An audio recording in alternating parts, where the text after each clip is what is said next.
अल्हम्दुलिल्लाहि रब्बिल आलमीन। आइए बिला ताखीर बारगाह रिसालत में झूम झूम कर नजराने अकीदत पेश करें और बुलंद आवाज से पढ़ें अल्लाहुम्मा सल्ली अला सय्यदना व नबीना व हबीबना मौलाना मुहम्मद व बारिक वसल्लम सल्लल्लाहु अलैहि सलातु व सलाम अलैका या रसूलुल्लाह सल्लल्लाहु तआला अलैहि वसल्लम।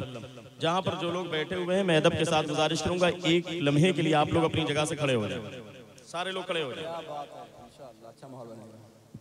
सारे लोग खड़े हो जाएं। जो पीछे हमारे भाई बैठे हैं उनसे भी अदब के साथ गुजारिश है कि वो भी खड़े हो जाएं। अब उनके आगे जो कुर्सियां खाली हों तो बड़े अदब के साथ मैं गुजारिश कर रहा हूं एक माहौल बना लें, चूंकि आखिरी लम्हात है। इसके बाद शायर हिंदुस्तान को आप सुनेंगे, सलातो सलाम हो जाएगा। थोड़ा थोड़ा सा आगे आ जाए।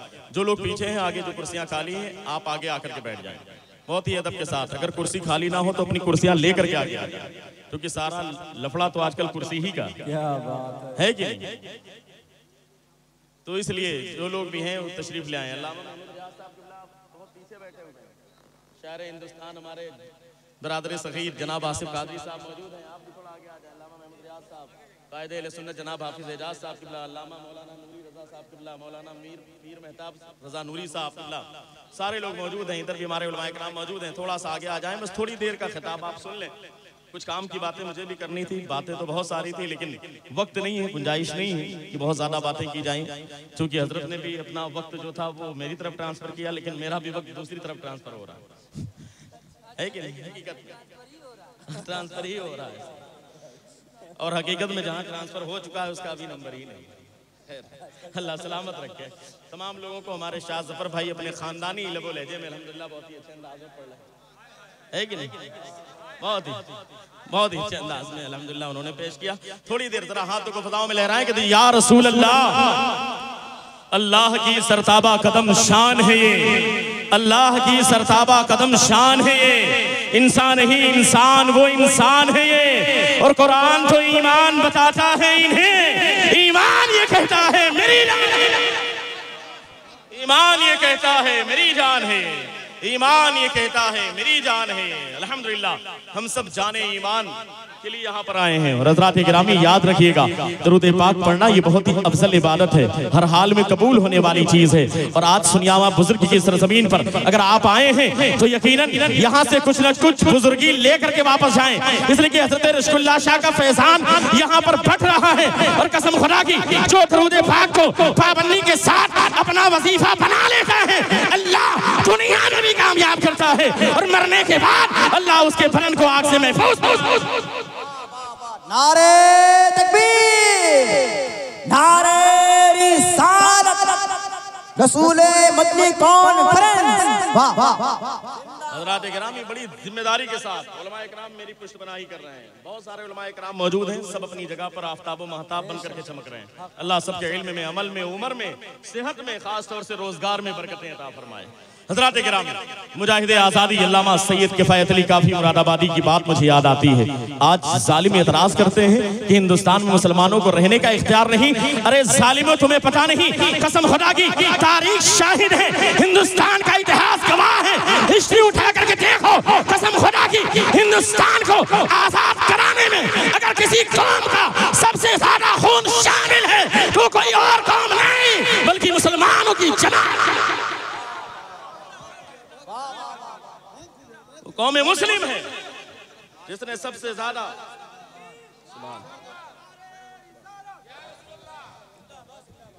और सिर्फ बात यहीं पर नहीं रुकती, उन मुसलमानों की जमात में सबसे आगे बढ़ करके अगर किसी ने अपनी जान का नजराना पेश किया है तो अल्हम्दुलिल्लाह वो अहले सुन्नत वल जमात के उलमाए किराम की क्या बात है, हक है, उलमाए अहले सुन्नत वल जमात। वरना गैरों ने कब्जा कर लिया, अपना नाम आगे बढ़ाया। वो तो गद्दार थे, आज भी गद्दार हैं, हमेशा के गद्दार हैं। वो 12-12 मिला के 24 हैं, स्टेशन पर बजते हैं, इधर उधर नहीं फिरते हैं। भोपाल में, दिल्ली में मेरे इमाम ने कहा जो तेरे दर से यार फिरते हैं दर बदर यूं ही, जो तेरे दर से यार फिरते हैं, जो तेरे दर से यार फिरते हैं, सलामत रहे, सलामत रहे, दर बदर यूं ही खार फिरते हैं। उनके तो मुकद्दर में फिरना है। क्या हमारा मामला तो ये है, रसूल मदनी कॉन्फ्रेंस मनाने वालों, हम 12वीं वाले हैं और 12वीं वाला वो है जिसने 12 के बाद 1 यानी अल्लाह तक हमें पहुंचाया। क्या बात है। तो हमारी घड़ी में तो 12 के बाद 1 ही बजता है। जिनमें 13 बजे वो स्टेशन पे फिरते हैं। हम अहले सुन्नत वल जमात के लोग हैं। और हज़रात इकरामी, हिंदुस्तान में मुजाहिद आज़ादी अल्लामा किफ़ायत अली काफ़ी मुरादाबादी बस एक बात लेकर के जाएं, एक वजीफा बना लें, रसूल मदनी कॉन्फ्रेंस का ये पैगाम लेकर के जाएं। अगर आप चाहते हैं कि जिस तरीके से आज हज़रत रशकुल्ला शाह रहमतुल्लाह अलैह का आस्थाना चमक रहा है कि नहीं चमक रहा? अरे बताओ भाई, चमक रहा है ना? जिस तरीके से किछोसा में मखदूम अशरफ जहांगीर सिमनानी का आस्थाना चमक रहा है, जिस तरीके से मिंडारा शरीफ में साहिब मजार का आस्थाना चमक रहा है, मानिकपुर शरीफ में सैयदना शेख हुसामुद्दीन मानिकपुरी का आस्थाना चमक रहा है, बहराइच में सैयद सालार मसूद खाजी का आस्थाना चमक रहा है, दिल्ली में निजामुद्दीन औलिया का आस्थाना चमक रहा है, अजमेर में हिंदुस्तान के राजा का आस्थाना चमक रहा है। अगर वाकई तुम इनके गुलाम हो और चाहते हो कि मरने के बाद तुम्हारे कफन को अल्लाह आग से महफूज फरमा दे, तुम्हारे बदन को अल्लाह आग से महफूज फरमा दे, तो मुजाहिद आज़ादी आशिक रसूल हज़रत सैयद काफी मुरादाबादी का पैगाम जो अशार की शक्ल में अंग्रेजों की आंख में आंख डाल करके मौत निगाहों के सामने है, लेकिन अल्लामा किफ़ायत अली काफी मुरादाबादी ने कहा था, जानते हैं मौत निगाहों के सामने है, लेकिन कैसे आशिक रसूल है, वो ओरिजिनल मुजाहिद आज़ादी थे, आशिक रसूल थे, मौत निगाहों के सामने है। आज तो मौत निगाहों के सामने हो ना तो हमारा दिमाग काम नहीं करता। अगर बाप हो तो उसे समझ में नहीं आता कि तिजोरी की चाबी किस बेटे को दी जाए। बेटा सोचता है बड़ा बेटा है तो बाप थे, मरने से पहले कागजात पर अंगूठा कैसे लगवा लिया जाए। आज तो बेटे इस फिक्र में रहा करते हैं, लेकिन कसम खुदा की आशिक रसूल हैं, मुजाहिद आज़ादी हैं, मौत निगाहों के सामने है, अंग्रेजों के सामने। अंग्रेजों ने कहा आपकी कोई आखिरी ख्वाहिश है? कहा हाँ ख्वाहिश तो है। कहा क्या ख्वाहिश है? कहा प्यारे आका की बारगाह में नाते पाक पढ़ना। वाह वाह, क्या ख्वाहिश थी, क्या ख्वाहिश थी, माशाअल्लाह, अल्लाह अल्लाह, अल्हम्दुलिल्लाह। क्योंकि कहीं कहीं मुजाहिदाना किरदार ये भी अंजाम देते हुए नजर आते हैं। अल्लाह इनके बाजू में ताकत और कुव्वत अता फरमाए। अभी फिलिस्तीन के मामले में अल्हम्दुलिल्लाह आप आगे बढ़े और अल्हम्दुलिल्लाह साथ में मैं भी आगे बढ़ा, तमाम उलमा ने साथ दिया और अल्हम्दुलिल्लाह आपने जो ताउन किया था, आपका एक एक रुपया फिलिस्तीन के गाजा के तमाम मुसलमानों तक, वहाँ के बच्चों तक पहुँचा। अल्हम्दुलिल्लाह उनके लिए पैसे का इंतजाम, खाने का इंतजाम और अल्हम्दुलिल्लाह बहुत जल्द उनके रहने के लिए टेंट का इंतजाम भी आपके पैसे के जरिए फिलिस्तीन में किया जाएगा इंशाअल्लाह। वाह वाह वाह, मिंबर रसूल पर बड़ी जिम्मेदारी के साथ मैं गारंटी ले रहा हूँ अल्हम्दुलिल्लाह, क्योंकि जिम्मेदारी ली है और अल्हम्दुलिल्लाह हम लोगों ने मिलकर जो कोशिश की है, आपका एक एक रुपया वहां तक पहुंचाया और पहुंचा रहे हैं और इंशाअल्लाह इरादा ये है कि ये सिलसिला जारी रहे। तो दुआ करें तमाम उलमा के लिए, खासतौर से हमारे मुफ्ती साहब के लिए। मुजाहिद आज़ादी है, अंग्रेजों के सामने है। आज हमारा दिमाग ना काम करे, अगर मौत के बारे में जानते हैं, डॉक्टर ने जवाब दे दिया हो तो रोना पीटना मच जाता है, घर में लोग रोने लगते हैं। लेकिन कुर्बान जाइए, मुजाहिद आज़ादी मौत निगाहों के सामने कहा क्या करना चाहते हैं? कहा नाते पाक पढ़ना चाहता हूँ। कहा पढ़ लीजिए। जानते क्या पढ़ा था? इस शेर को लेके जाना अपने दिलों में। सुनिया वहाँ बुजुर्ग में आए हुए लोगों, कसम खुदा की यहाँ की बुजुर्ग की बुजुर्गी तुम्हारे दिलों में पैवस्त हो जाएगी, नेकियां मिल जाएगी, इनकी बरकत से तुम भी नेक बन जाओगे। मरने के बाद तुम्हारे कफन को अल्लाह आग से महफूज फरमा देगा। लेकिन किफ़ायत अली काफी मुरादाबादी का शेर अपने ज़हन फिक्र में बसा करके जाना। जानते क्या कहा था? कहा पढ़ना चाहते? कहा हाँ पढ़ना चाहता हूँ। क्या पढ़ना चाहते हैं? कहा नाते पाक पढ़ना चाहता हूँ। कहा पढ़ लीजिए। क्या पढ़ा था मुजाहिद आज़ादी अल्लामा किफ़ायत अली काफी मुरादाबादी ने? कहा कोई गुल बाकी रहेगा ना चमन रह जाएगा, कोई गुल बाकी रहेगा ना चमन रह जाएगा, पर रसूलुल्लाह का दीने हसन रह जाएगा। जो पढ़ेगा साहिबे लौला के ऊपर दुरूद, आग से महफूज उसका तन बदन। वाह वाह वाह वाह वाह वाह, जिंदाबाद।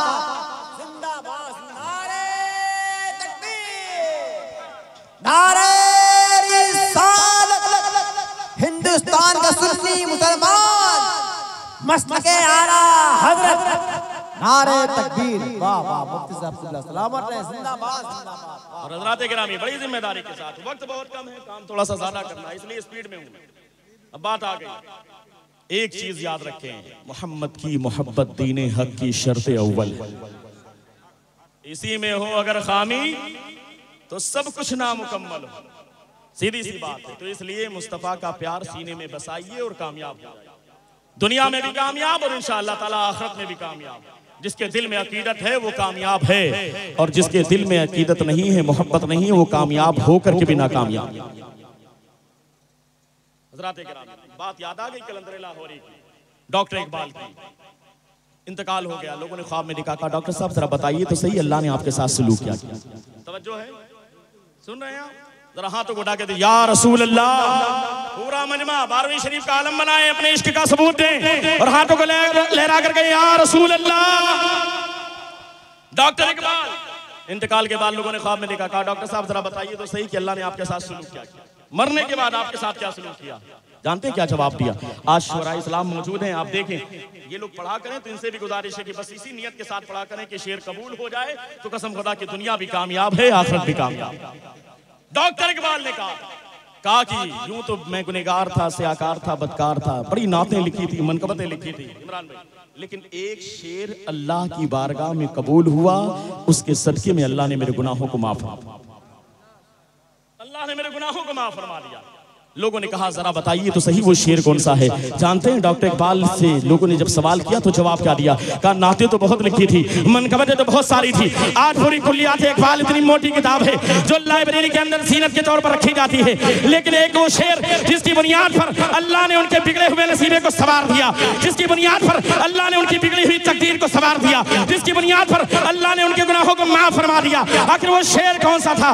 जब सवाल हुआ तो डॉक्टर इकबाल ने जवाब दिया, कहा यूं तो बड़ी नातें लिखी थी, बड़ी मनकबतें लिखी थी, न जाने कैसे कैसे अशार लिखे थे, लेकिन एक वो शेर जिसकी बुनियाद पर अल्लाह ने मेरे गुनाहों को माफ फरमा दिया, जिसकी बुनियाद पर अल्लाह ने मेरी मगफिरत फरमा दी, जिसकी बुनियाद पर अल्लाह ने मेरे बिगड़े हुए नसीबे को सवार दिया, जिसकी बुनियाद पर अल्लाह ने मेरी बिगड़ी हुई तकदीर को सवार दिया, वो शेर ये है कि मोहम्मद से वफा तूने तो हम तेरे हैं, ये जहां चीज है क्या लोहो जिंदाबाद वाह वाह बहुत खूब राम भाई। हज़रात किराम तवज्जो चाहता हूँ नहीं है कि मैं क्या गुफ्तगू करूँ, बस एक दो बातें मुझे बयान करनी है, लेकिन हज़रात किराम याद रखें अकीदा मजबूत होना चाहिए, टनाटन बिल्कुल बरेली, इसमें कोई कम्प्रोमाइज नहीं, लेकिन साथ ही साथ अकीदे की मजबूती के साथ अगर आप हुसैनी किरदार को दिखाना चाहते हैं तो आप ऐसे बनो कि आपको अपने जबान से नारा लगा करके ये ना बताना पड़े कि आप हुसैनी हो, बल्कि अल्लाह के घर से जब आवाज आए तो उस आवाज पर लब्बैक कहो और चाहते हो कि कामयाबी तुम्हें मिले। अरे पीर साहब के पास जाकर के दुआ कराओ, अच्छी बात है, आलिम दीन से दुआ कराओ, अच्छी बात है, इमाम से दुआ कराओ, अच्छी बात है, लेकिन तुम चाहते हो तुम्हारा बाहर का वीजा लग जाए, तुम चाहते हो तुम्हारी दुकान चलने लगे, तुम चाहे तो तुम्हारा कारखाना चलने लगे, तुम चाहे तो तुम्हारा बेटा कामयाब हो जाए। अरे अल्लाह के घर से अल्लाह के नाजिल किए हुए कलमात के जरिए एक मौसिन की सलामी जब तुम्हारे कानों में सदा आती है हैया अलस सलाह आओ नमाज की तरफ, तो साथ ही साथ एक सदा और आती है हैया अल फलाह आओ कामयाबी की तरफ, हैया अल फलाह आओ कामयाबी की तरफ। कसम खुदा की इस आवाज पर लब्बैक कहते हुए अगर तुमने अल्लाह के घर को आबाद कर दिया, कसम खुदा की कामयाबियां तुम्हारे कर्मों को चूमती हुई खून पहले आओ तो सही, अल्लाह की बारगाह में सर को झुकाओ तो सही। और याद रखें कसम खुदा की जो अल्लाह से डरता है कसम खुदा की दुनिया में वो किसी से नहीं डरता। जो अल्लाह की बारगाह में सर को झुकाता है अल्लाह उसके सर को जमाने में बुलंद कर देता, और जो अल्लाह की बारगाह में सर नहीं झुकाता वो तो फिर प्रधान क्या भाई के सामने भी गिर जाता है। मुंबई में चलता ना भाई लोग, उनके सामने भी हाथ जोड़ता हुआ नजर आता है, क्यों? इसलिए कि उसने रब की बारगाह में अपने सर को नहीं झुकाया। इसलिए हज़रात गिरामी अभी भी वक्त है बदले अपने हालात को। आज वक्त बहुत ही नासाजगार, आप देख रहे हैं ना हालात क्या है, तो इसमें ना हुकूमत का कोई मामला है ना दूसरों का कोई मामला है, सारे जिम्मेदार हम खुद। हमने अपने तरीके को छोड़ दिया, तरीके मुस्तफा को छोड़ना है वजह बर्बादी, तरीके मुस्तफा को छोड़ना है वजह बर्बादी। इसी से कौम दुनिया में हुई बेइख्तियार अपनी। आज मुसलमानों के नौजवान बच्चे जब रात भर फेसबुक पर और व्हाट्सएप पर और यूट्यूब पर इंस्टाग्राम पर मस्त रहेंगे तो आप अंदाजा लगाएं कि आप उनसे उम्मीद रखेंगे कि बड़े होने के बाद या सुबह उठने के बाद ये खालिद बिन वलीद बन जाएंगे, ये मोहम्मद बिन कासिम बन जाएंगे। कोई सवाल पैदा नहीं होता। वो हमारी माएँ थी और हमारी माएँ बहनें सुन रही है तो कान खोल करके सुने। उनका अंदाज था मैं सो जाऊं या मुस्तफा कहते कहते खुले आंख सल्ले अला, इस अंदाज में रात गुजरती थी। जब इस अंदाज में बच्चे सोते थे तो बड़े होने के बाद कोई खालिद बिन वलीद बनता हुआ नजर आता था, कोई मोहम्मद बिन कासिम बनता हुआ नजर आता था, कोई सुल्तान सलाहुद्दीन अय्यूबी बनता हुआ नजर आता था। लेकिन बदल गए हालात। आज हमें एहसास नहीं होता, एहसास मर गया है हमारा। आज तो लोग शिकायत करते हैं, क्या बताएं, आज इतने दिन हो गया बड़े मियां से मुलाकात ही नहीं। लालगंज में जुगाड़ था तो वहां भाई भाई लड़ गए आपस में, यही मामला बिगड़ गए, वरना उससे कुंडा का भी काम चल जाता था, मानिकपुर तक सप्लाई हो जाती। लेकिन लोग इसकी शिकायत करने लगे। जरा अपने सीने पर हाथ रख करके बताना, अरे यार क्या तुम्हारी निगाहों के सामने फिलिस्तीन और गाजा में रहने वाले मुसलमानों की वीडियोस नहीं है? अल्लाह, आज हम गोश्त के लिए परेशान, हम खाने के लिए परेशान। आज थोड़ी सी मई जून की गर्मी होती है ना तो लोग कहते हैं कितनी गर्मी है, लोगों को एसी में सुकून नहीं, एसी काम नहीं कर रही। जरा सोचो अपने भाइयों के लिए जिनके ऊपर आग की बारिश हो रही, बमों की बारिश। आज लोग कहते हैं हमारे पास क्या बताएं हजरत, उसका तो लिंटर पड़ गया, हमारा तो लिंटर ही नहीं पड़ा, बरसाती में काम चल रहा। एक साहब मिले, कहा शाबान भाई वली है सज्जादा नशीन बड़ूपुर खान का, कहा कि हजरत क्या बताएं इस बार ईद की नमाज मैंने पुराने कपड़े में पढ़ लिया। हमने कहा बहुत बड़ा गुनाह कर दिया। अरे भैया नया कपड़ा मिले तो पहनो, ना हो तो पुराना कपड़ा धोकर पहन लो, कोई नहीं उसके ऊपर फर्ज है, नवाजिब है, कुछ नहीं है, जब है ही नहीं तो कोई मामला ही नहीं। लोग थोड़ी थोड़ी सी बात पर शिकायत, लेकिन एहसास मर गया। अरे यार अगर एहसास करना चाहते हो तो अपनी निगाहों को उठा करके गाजा के मुसलमानों की वीडियोस को देखो, देखो इन फोटोज को। आज क्या हालात है, दाने दाने के लिए वो मोहताज है। शाम की वीडियोस देखो, अभी कुछ दिन पहले आपने बर्मा के हालात देखे, म्यांमार के हालात।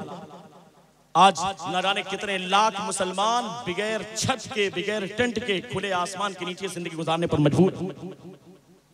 आज एक दाने के लिए एहसास नहीं होता। क्या तुम्हारी निगाहें नहीं उठती? तुम जब यहाँ से मुंबई का सफर करते हो, हाईवे से जाओ या ट्रेन लाइन से जाओ, क्या तुम्हारी निगाहें नहीं देखती? तुम जो खा करके डस्टबिन में फेंक देते हो ना, पॉलिथीन को, डब्बे को फेंकते हो, उसी को उठा करके न जाने कितने बच्चे और बच्चियां हैं जो उससे उठा करके एक एक दाने चुन चुन करके खाते हैं। हालांकि उसके अंदर कीटाणु भी है, बैक्टीरिया भी है, जरासीम भी है, गर्दो गुबार भी है, लेकिन मजबूर है वो एक एक दाना चुन करके खाने पर।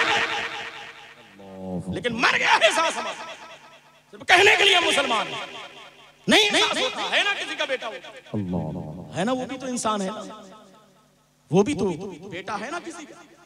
आज खुले आसमान के नीचे लोग जिंदगी गुजार रहे हैं, हमें एहसास नहीं होता, इसलिए हमारा एहसास मर चुका है।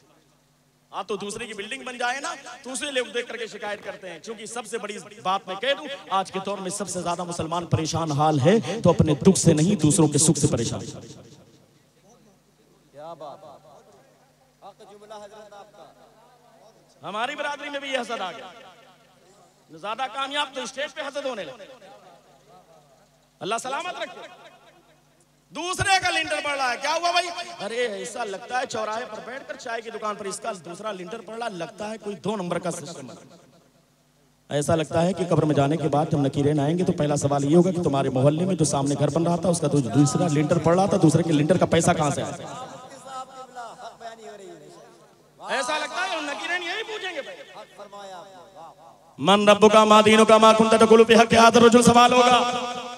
अगर आप गलत फहमी में हो, सवाल ये होगा कि लिंटर कैसे पड़ा, तो भूल जाइए, ये सवाल नहीं होगा। आपका लिंटर किस पैसे से पड़ा है ये सवाल जरूर होगा। आपके पेट में जो लुकमा गया है, ये लुकमा हलाल का है या हराम का है, ये सवाल।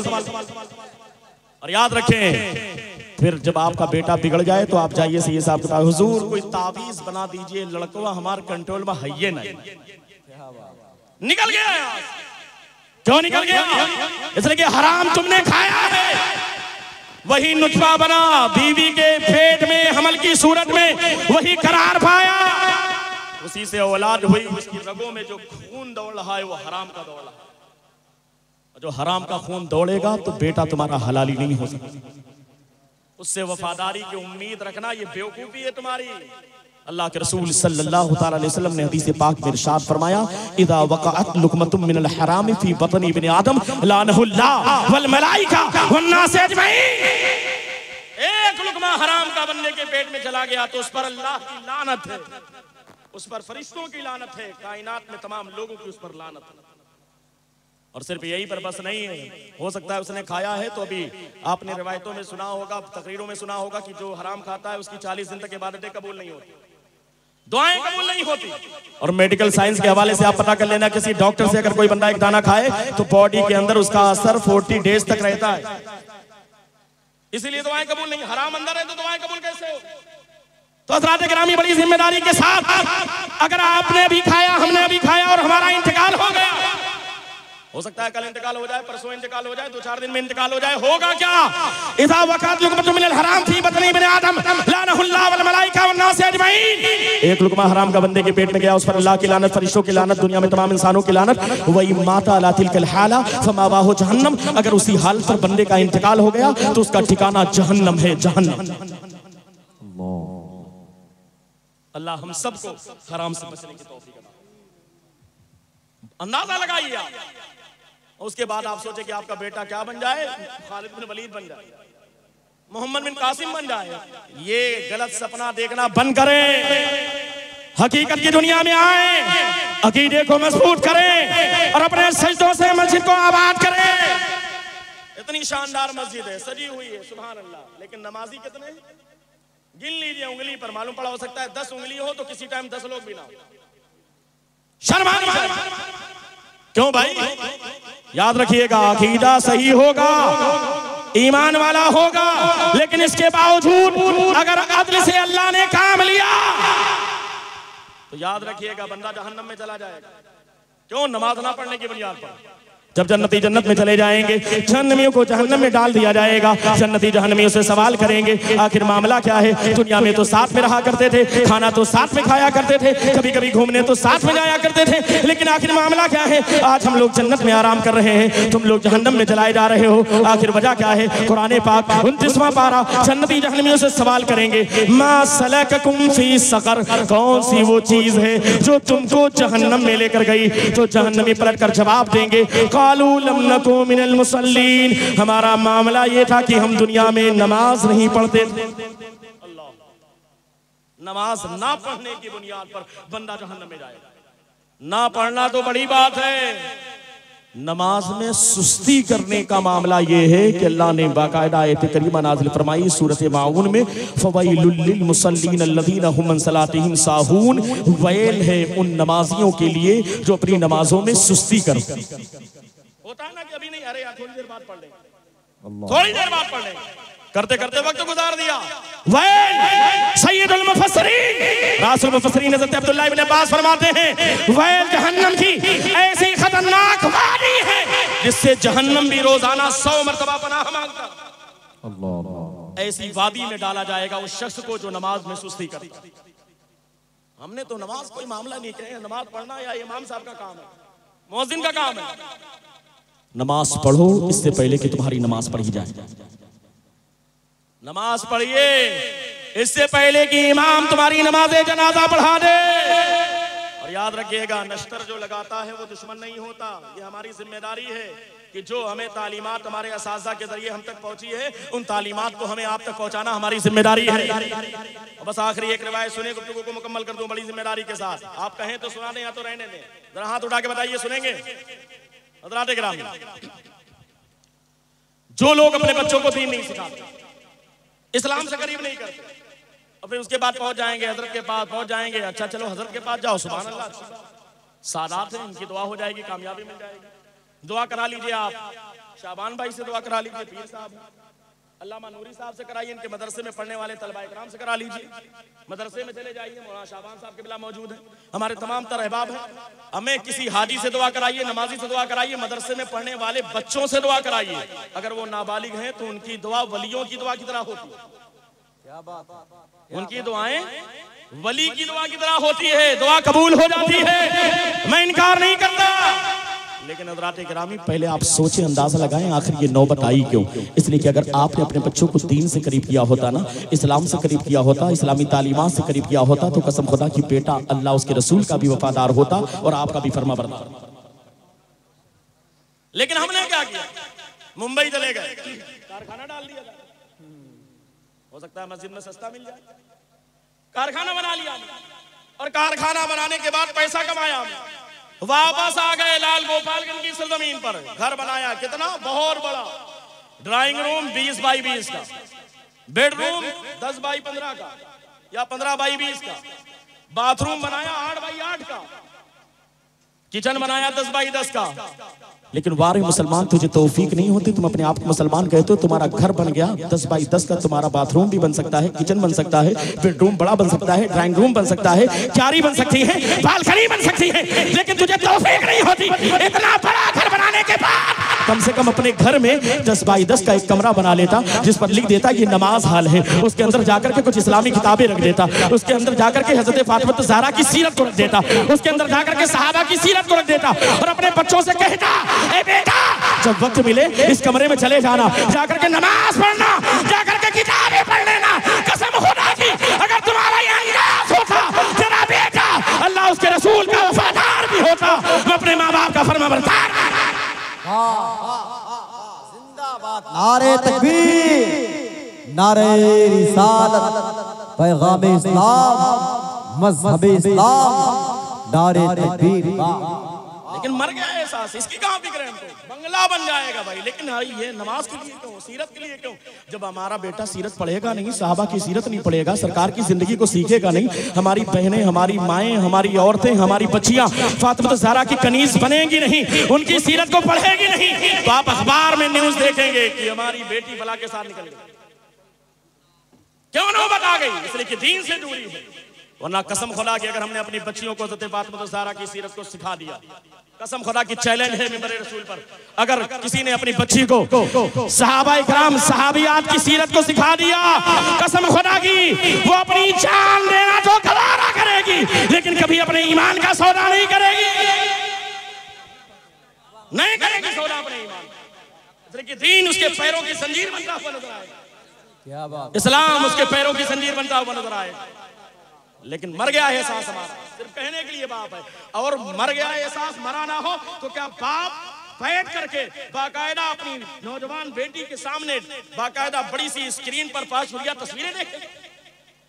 ये एहसास मर गया है कि एक माँ बैठी है, जवान बेटी है, और सामने अय्याशी हो रही टीवी पर या मोबाइल पर, बाकायदा देख रही है, माँ देख रही कि मेरी बेटी देख रही है, लेकिन माँ के ऊपर कोई सर पर जू भी नहीं रेंगती। ऐसी माँ पर अल्लाह की लानत है। अरे यार तुम बाप हो ना, बाप का बहुत बड़ा मकाम है, माँ हो ना बहुत बड़ा मकाम है, लेकिन याद रखना सिर्फ मकाम का मतलब ये नहीं है कि तुम्हारे बेटे फरमाबरदारी करें, औलाद के भी हुकूक हुआ करते हैं, औलाद के हुकूक को अदा करना ये तुम्हारी जिम्मेदारी है। अल्लाह के रसूल सल्लल्लाहु अलैहि वसल्लम ने हदीस पाक में इरशाद फरमाया, जब तुम अपने बच्चों को सिखाओ तो अदब सिखाओ। क्या तुम्हें मालूम नहीं है, तुम नारा तो लगाते हो ना अल्लाह के रसूल के चाहने वाले हो, अरे रसूल मदनी कॉन्फ्रेंस में आने वालों, यही उलमा का पैगाम है, यही अंजुमन फलाहुल मुस्लिमीन का पैगाम है, यही तमाम खानकाहों का पैगाम है।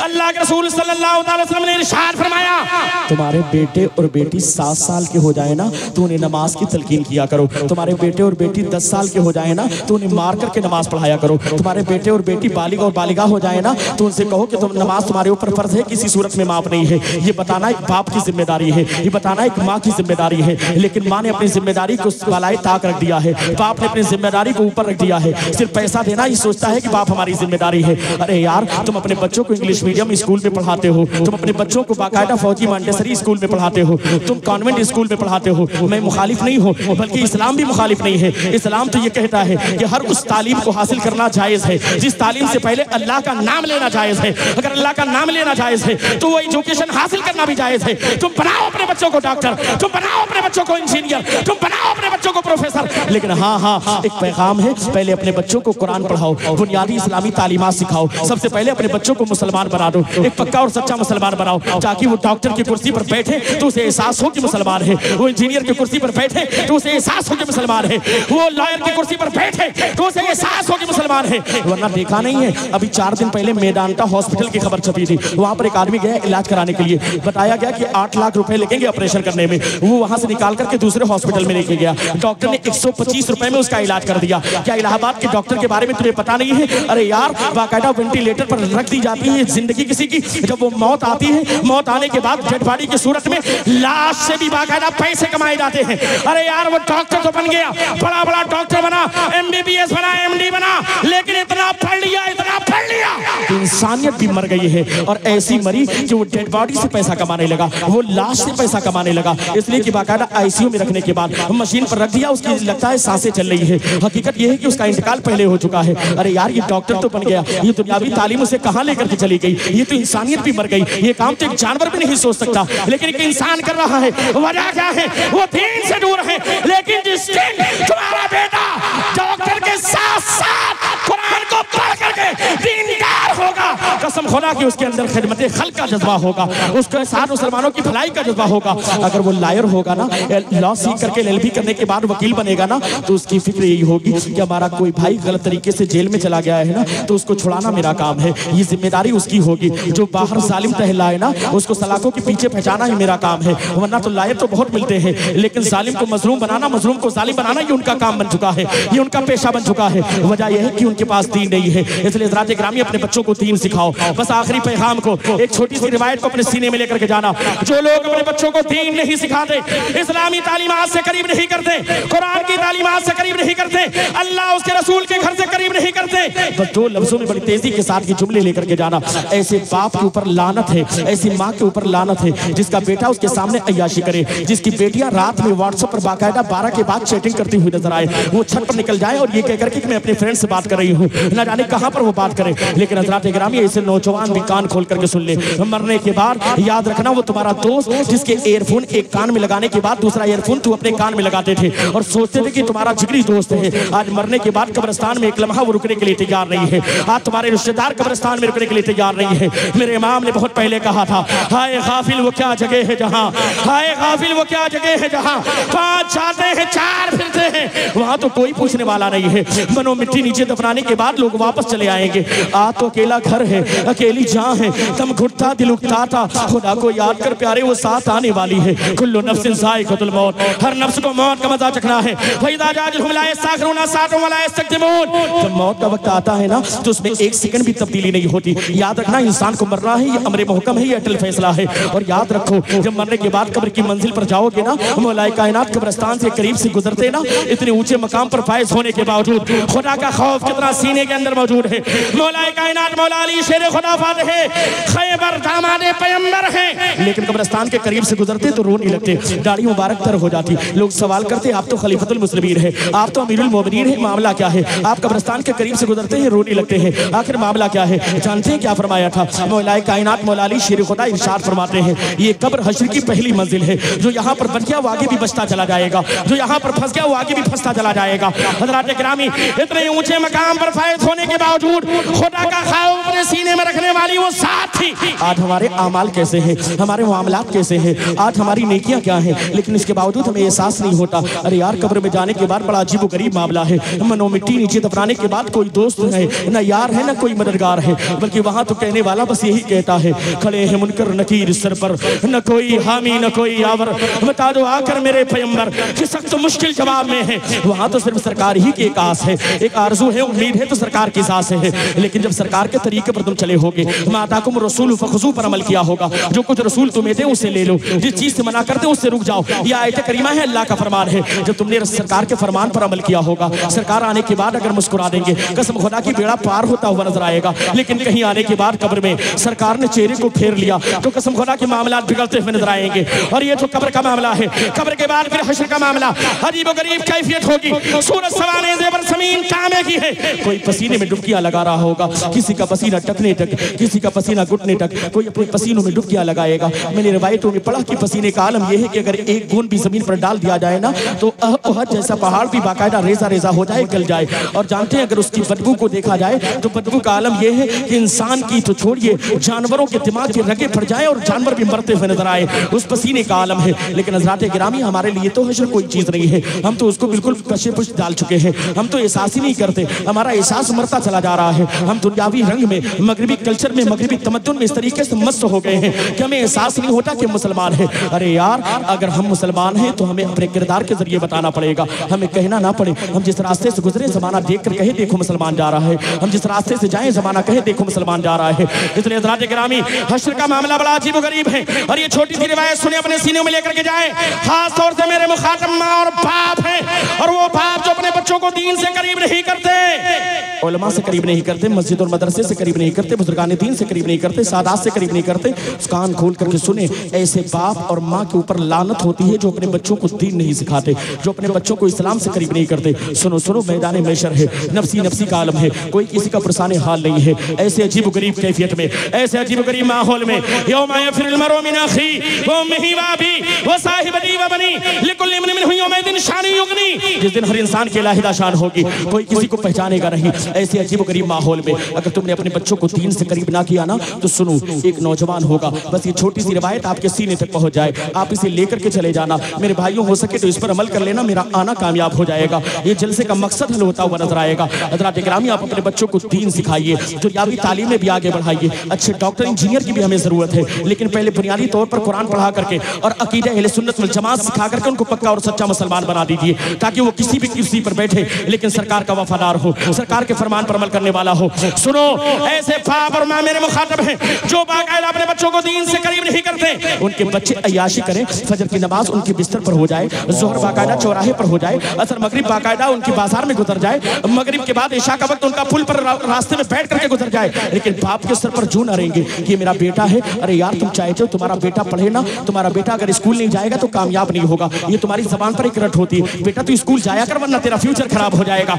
सुनो सुनो, अगर तू स्कूल ना भेजोगे अपने बच्चों को तो तुम्हारे बच्चे का फ्यूचर खराब होगा, लेकिन अगर तुमने बच्चों को मस्जिद में ना भेजा, तुमने अपने बच्चों को कुरान से करीब ना किया, तो तुम्हारे बच्चे का फ्यूचर नहीं बल्कि तुम्हारे बच्चे की आखिरत तबाह हो जाएगी, तुम्हारे बच्चे की आखिरत तबाह हो बर्बाद होती हुई नजर आएगी, और इसके जिम्मेदार माँ बाप भी होंगे। सुनो सुनो, नौजवान इंसान है, मैदान महशर में रब्बे कायनात ने ऑर्डर दिया, फरिश्ते इसे उठा करके जहन्नम में डाल दो। ये आखिरी रिवायत है, आपके सीने तक पहुंच जाए, मेरी गुफ्तगू मुकम्मल हो जाएगी। नौजवान इंसान है, गुनहगार है, स्याकार है, बदकार है, अल्लाह ने फरिश्तों को ऑर्डर दिया इसे उठा करके जहन्नम में फड़कती हुई आग में डाल दिया जाए। लेकिन हज़रात गिरामी, जैसे ही कहा ना, फरिश्ते ने आकर के उसे पकड़ा, जब फरिश्तों ने आकर के उसे पकड़ा, कहा चल तेरे लिए हुक्म हो गया जहन्नम में डालने का। बंदा तड़प गया, नौजवान इंसान था, तड़पा, तड़पने के बाद फरिश्तों से कहने लगा, ए फरिश्तों, थोड़ी देर के लिए मुझे इजाजत मिल जाए, उसके बाद मैं जहन्नम में जाने के लिए तैयार हूँ। मैं इस बात का इतराफ करता हूँ कि मैं गुनहगार हूँ, मैं इस बात का इतराफ करता हूँ मैं स्याकार हूँ, इसलिए कि वहाँ तो अजीबोगरीब मामला है ना, खुदाए का हार है गज़ब पर, खुले हैं बदकारियों के दफ्तर, बचा लो आकर मेरे पैगंबर की सख्त मुश्किल हिसाब में है। वहाँ तो इंसान नफसी नफसी के आलम में है, कोई किसी का पुरसाने हाल नहीं, सिर्फ सरकार की जात है जिनकी जबान पर अल्लाह की सदा है। हज़रात गिरामी, ऐसे अजीबोगरीब माहौल में सूरज सवानेज़े पर ज़मीन तांबे की, मई जून की गर्मी से गर्मी बर्दाश्त ना करने वालों, थोड़ा सा कांटा चुभ जाए तो बर्दाश्त ना हो, सुई लगे तो बर्दाश्त ना हो, जरा सोचो, सूरज सवानेज़े पर ज़मीन तांबे की, ऐसे आलम में नौजवान इंसान है, फरिश्तों को ऑर्डर दिया अल्लाह ने इसे उठा करके जहन्नम में डाल दिया जाए। फरिश्तों ने आकर के उसे पकड़ा, जैसे जहन्नम की जानिब ले जाने का इरादा किया, जानते हैं बंदे ने क्या कहा? बंदे ने अर्ज किया, ए फरिश्तों, अल्लाह की बारगाह में मेरी एक फरियाद है, तवज्जो के साथ ये जुमले सुनना, और जो माँ बाप है खासतौर से मेरे मुखातब है, वो तवज्जो के साथ इस जुमले को लेकर के जाएंगे, इस रिवायत को अपने सीने में बसा करके जाएंगे। जो अपने बच्चे की दीन पर ध्यान नहीं देते, उनका बेटा पैसा कमा के भेजे तो खुश हो जाते हैं, लेकिन उनका बच्चा नमाज के लिए ना जाए, उनके सर पर जू भी नहीं रेंगती। यार कैसे मुसलमान हो? तुम्हें एहसास नहीं होता? ये तो अल्लाह के रसूल का फरमान है, क्या तुम्हें पता नहीं है? मन तरक सलात मुतअम्मिदन फकत कफर की रिवायत भी मौजूद है, जिसने जानबूझ करके एक वक्त की नमाज को छोड़ दिया गोया कि उसने कुफ्र कर दिया, ये भी रिवायतें मौजूद हैं। हज़रात गिरामी, जरा सोचे तो सही, क्या ये सब रिवायतें हम सिर्फ सुनाने के लिए है या उलमा के लिए है? नहीं नहीं, ये सारे मुसलमानों के लिए है, जो भी बालिग और आकिल मुसलमान है उसके लिए रिवायत मौजूद है। इसलिए हज़रात गिरामी, इस पर अमल करना हमारी जिम्मेदारी है, अल्लाह उसके रसूल के फरमान पर अमल करना ये मुसलमानों की पहचान है। सुनो सुनो, नौजवान तड़प गया, तड़पने के बाद फरिश्तों के वसीले से रब्बे कायनात की बारगाह में रिसा पेश करता है, ए रब्बे कायनात, फालनहार, परवरदिगार, मैं गुनहगार हूँ, स्याकार हूँ, बदकार हूँ, इस्याशार हूँ, मैंने रात के सन्नाटे में बड़े गुनाह किए हैं, ए मौला मैंने दिन के उजाले में बड़े गुनाह किए हैं, न जाने कैसी कैसी गलतियां मैंने की हैं। हो सके तो अपने गुनाहों को भी याद कर लेना मेरे बुजुर्गों, मेरे साथियों, मेरे भाइयों। इसलिए कि रसूल मदनी कॉन्फ्रेंस में आप आए हैं, उलमाए किराम का जम्मे गफीर है, सादात की जलवागरी है, और सुन लो, जब बंदा तड़प करके अल्लाह की बारगाह में तौबा करता है ना, तो अल्लाह को यह बहुत पसंद है। बल्कि मैदान महशर में भी जब लोग साए की तलाश में होंगे, किसी को साया ना मिलेगा, ऐसे आलम में भी अगर कोई नौजवान अल्लाह के खौफ से तन्हाई में अल्लाह का जिक्र करने वाला होगा, होगा, या अल्लाह की याद में रोने वाला होगा, या अल्लाह के खौफ से उसके एक कतरे आंसू से बहेंगे ना, अल्लाह उस मैदान महशर में उसको अपना अर्श का साया अता फरमाएगा। इसलिए हज़रात इकराम अल्लाह की बारगाह में रुजू लाओ, अपने गुनाहों पर शर्मिंदा होकर के अल्लाह की बारगाह में तौबा करो। कसम खुदा की अल्लाह तो ऐसा तवाब है कि बंदे की तौबा को कबूल फरमाने वाला है, वो तो ऐसा रहमान है कि मेहरबानी फरमाने वाला है, वो तो ऐसा रहीम है कि रहम फरमाने वाला है, वो तो ऐसा रऊफ है कि मेहरबानी फरमाने वाला है। आज नौजवान तड़प करके फरिश्तों के वसीले से अर्ज कर रहा है, ए फरिश्तों नबी कायनात की बारगाह में अरीज़ा पेश करो, मैं गुनहगार हूं, सियाकार हूं, बदकार हूं, लेकिन बस ये अरीज़ा है कि बस थोड़ी देर के लिए मुझे एक इजाजत मिल जाए, थोड़ी देर का लम्हा मुझे मिल जाए, थोड़ी देर का वक्त मिल जाए, बस 1 मिनट में गुफ्तगू खत्म हो रही। तवज्जो के साथ सुने, नौजवान तड़पा फरिश्तों के वसीले से अर्ज कर रहा है, ए फरिश्तों अल्लाह की बारगाह में अरीज़ा पेश करो, थोड़ी देर के लिए मुझे वक्त मिल जाए, उसके बाद मैं जहन्नम में जाने के लिए तैयार हूं। फरिश्ते ने जाकर के रब की बारगाह में फरियाद किया, रब कायनात की रहमत में जोश पैदा हुआ, रब कायनात ने इजाजत दे दी, थोड़ी देर का वक्फा मिल गया। फरिश्तों ने आकर के खुशखबरी सुनाई, कहा नौजवान तेरे लिए इजाजत है, थोड़ी देर के बाद तू जहन्नम में जाने के लिए तैयार हो जाना। उसने अर्ज किया, हाँ हाँ ठीक है, मैं थोड़ी देर के बाद जहन्नम में जाने के लिए तैयार हूँ। और वो बंदा तड़प करके मैदान महशर में कभी दाएं कभी बाएं, कभी आगे कभी पीछे, वो बंदा भटक रहा है। भटकते भटकते वो बंदा अपने नौजवान अपने बाप के करीब पहुंचता है, और जब वो नौजवान अपने बाप के करीब पहुंचेगा ना, अपने बाप के करीब पहुंचने के बाद बाकायदा उसके मोढ़े को या अपने उसके कंधे को पकड़ेगा, और पकड़ने के बाद घसीटता हुआ रब कायनात की बारगाह में लाएगा, और लाने के बाद अरीज़ा पेश करेगा, अरे कायनात मैं गुनहगार हूँ, सियाकार हूँ, बदकार हूँ, शहर हूँ, मैं बहुत बड़ा मुजरिम हूँ, लेकिन ए मौला अगर मुजरिम मैं हूँ ना, तो मुझसे बड़ा मुजरिम ये मेरा बाप है जिसने दुनिया में मुझे दीन से करीब नहीं किया, मुझसे बड़ा मुजरिम ये मेरा बाप है जिसने मुझे इस्लाम से करीब नहीं किया, मुझसे बड़ा मुजरिम ये मेरा बाप है जिसने कभी मस्जिद से मुझे करीब नहीं किया, मुझसे बड़ा मुजरिम ये मेरा बाप है जिसने कभी उलमा से मुझे करीब नहीं किया। इसलिए मौला अगर मुजरिम मैं हूँ तो मुझसे बड़ा मुजरिम मेरा बाप है, लिहाजा अगर जहन्नम में मुझे डाला जा रहा है तो पहले मेरे बाप को जहन्नम में डाल दिया जाए। हज़रात गिरामी जरा सोचे तो सही, अगर बेटा अल्लाह की बारगाह में रिक्वेस्ट करे कि उसके बाप को जहन्नम में डाल दिया जाए, तो ऐसे बेटों से बेटों का ना होना बेहतर है, या ऐसे बेटों से बेटों का पैदा होते ही मर जाना बेहतर है। इसलिए हज़रात गिरामी अपने बच्चों को दीन सिखाएं, अपने बच्चों को इस्लाम सिखाएं, अपने बच्चों को इस्लामी तालीमात से करीब करें, अपने बच्चों को मस्जिद और मदरसे से करीब करें, अपने बच्चों को उलमा से करीब करें। यही रसूल मदनी कॉन्फ्रेंस का पैगाम है, यही अंजुमन फलाहुल मुस्लिमीन का पैगाम है, यही तमाम अहले सुन्नत वल जमात के इदारों का पैगाम है, यही तमाम खानकाहों का पैगाम है। दुनियावी एतबार से भी पढ़ाएं, लेकिन अपने बच्चों को पहले दीन सिखाएं, दीनदार बनाएं, ताकि वो दुनिया में भी कामयाब हो जाए और आखिरत में भी कामयाब हो जाए। हज़रात गिरामी अल्लाह की बारगाह में दुआ है कि इन बातों पर हमें अमल करने की तौफीक अता फरमाए। सारे लोग अल्लाह की बारगाह में रुजू लाते हुए सच्चे दिल से तौबा करें। सारे लोग मिलकर के पढ़ें अस्तगफिरुल्लाह अस्तगफिरुल्लाह अस्तगफिरुल्लाह रब्बी मिन कुल्लि ज़ंबि व अतूबु इलैहि अशहदु अन ला इलाहा इल्लल्लाहु व अशहदु अन्ना मुहम्मदन अब्दुहु व रसूलुहु व आखिरु कलिमातिहि अल्हम्दुलिल्लाह।